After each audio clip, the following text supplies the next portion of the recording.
there, I'm Colette J. from Mrs. J in the library, and in this video I'm going to show you how to use the school library budget tracker, whether you have multiple accounts for your school library budget or just one account, to keep track of all the purchase orders you're placing and the different status of whether they've been ordered or if the invoice has been paid, and keeping track of the amounts in case they change.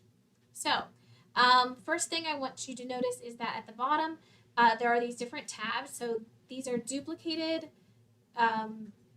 spreadsheets. You can duplicate them here again if you have more than two accounts. I added two here, just one for books and one for supplies. You might have an additional account for perhaps digital subscriptions or digital and electronic materials like ebooks or your database subscriptions. You might have an additional account maybe for travel or for conferences or professional development. So whatever you have, you can duplicate this and have an additional account tracker for however many accounts you have. And I just put in here that these two cells here have a place to just describe what the account is for, and then you can put the account number here if your accounting department gives you that information. So it makes it really easy when you're creating a purchase order if you have to quick grab that account number to make sure that you have the right one. So this is about the kind of budget tracking that I used, with a couple little tweaks I've made along the way. So first would be the date. This is the date that you are submitting the purchase order or the date that you work on it. Whatever date you're placing on that PO goes here. When you're putting together that purchase order, you probably won't have a PO number. That's fine. You can leave this blank and just fill it in later once you get that number. For vendor and order description, I keep this extremely, extremely short. And by that, I mean something as simple as Follett, Young Reader's Choice books. Just for like when I order a handful of books for our state award nominations, student voting contest. And so, especially because I did a lot of ordering from Follett and Mackin and Amazon, because of that, I would always list the vendor name and then just a really quick couple of words just to describe what that was. So the next two columns here are PO amount and invoice amount. And the difference is that, especially when you're ordering books, you might have to over order. In fact, that's best practice, is that you're going to order more than what your PO amount is, because things will be out of stock and they'll need to fill in with your second choices. So when you work with Follett and Mackin and other vendors like that, that's pretty standard, especially for books. So at first, you're going to put your purchase order amount in here. And I always recommend it having a do not exceed amount. So let's say this was $400, okay? So I'm submitting that order for $400 with a do not exceed. So that order will not come in above $400. And if something is out of stock, Follett is either going to reduce the invoice and they won't charge you for all of it, or they're going to take some things from your second choice list and add it and get as close to that 400 number as possible.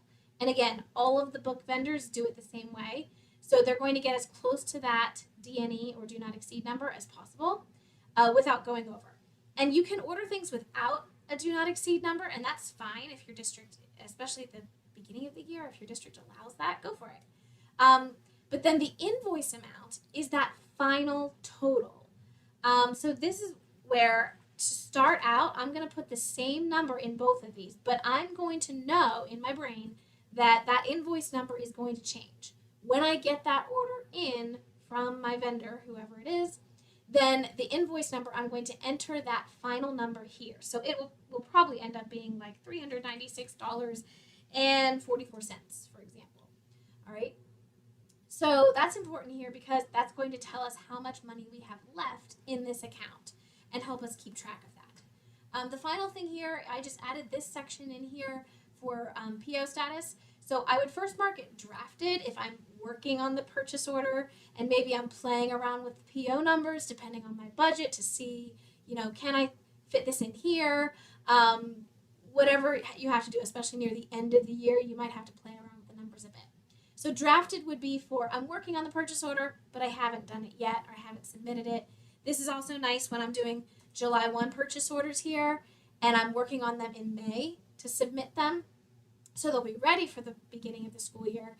I'm going to put in July 1st for everything, but I'm drafting them. The next status here is sent. That would be when I have submitted them to my supervisor, to my principal, to whatever admin has to approve things. Or if you are one of the lucky folks who gets to submit your own purchase orders, then that would be when you have sent the order to the vendor directly. The next one is ordered. This would be if you get any kind of notification that the items have been actually ordered. I will be honest that I never got notification of that.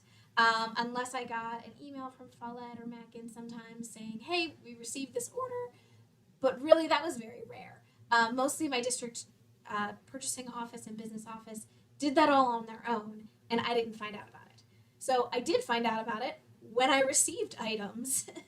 And so this status would be like, I've gotten the order, maybe I haven't opened the box yet. Maybe I saw that it's there and I just, I got everything out and I was putting everything away, everything's processed, but I haven't gotten that invoice sent yet. So the invoice still needs to be paid. In my district, and every district is different, I had to write okay to pay on a paper invoice. Or I had to download the invoice, email it to the business department and say this purchase order number is okay to pay. And then they were responsible for actually cutting a check or paying it with the credit card. So whatever it was, they took care of that. So then once, if I got confirmation that that invoice was paid, I could mark it invoice paid here. The only way I usually got confirmation about an invoice being paid in my district and maybe in yours is that I would look in my Tidal Wave account for Follett. I would look in my Mackin account, and I would see, or my Demco account, and I would see my list of orders. So I would look down the orders, and it would say, yes, it's paid. If it got to near the end of the year, and I was seeing a lot of things that I wasn't sure about it being paid, or I took a quick look through those orders and saw that they had one or two hadn't been paid, that would be a time to call up the vendor and check and to see, hey, did you actually get a check for this? And, if not, can you send me an extra copy of the invoice and I'll send it on to the people that need to do that. So this is just one tool you can use. So when I was teaching, I actually had separate columns for each account that I had, and it was all in one spreadsheet. And you can reorganize this spreadsheet that way if you like. However, I would strongly suggest using a different tab at the bottom for each account. It will make it a lot easier to see what your totals are. So I just put in random numbers here. I know for some of you this may seem like a huge total budget that you have available for books, and for some of you this might be a very small number. So supplies, certainly I don't think I ever had $5,000 as supplies, but I might have had $2,500. So you're going to enter your total budget up here for the year, July through June 30th. And then the encumbered budget and the remaining budget, those are formulas that you don't want to touch, okay? So encumbered means that you've spent it, but it's not finalized. So that's a total of all of the PO amounts that you've submitted, but you may not have received them yet. The remaining budget is how much money is actually left for you to spend in real life. And so that is why when we were over here with the original PO amount, when you first submit that purchase order, you want to have both of these be matching, because that money's already spent and it just might go down a little bit. So we want that remaining budget to reflect how much money is actually left in the account, so that you don't overspend it, because that will get you in trouble with your business or accounting department. So I hope that explains how to use this spreadsheet and how you can duplicate more of them if you need to. Please reach out if you have any questions, and good luck spending your budget, librarians.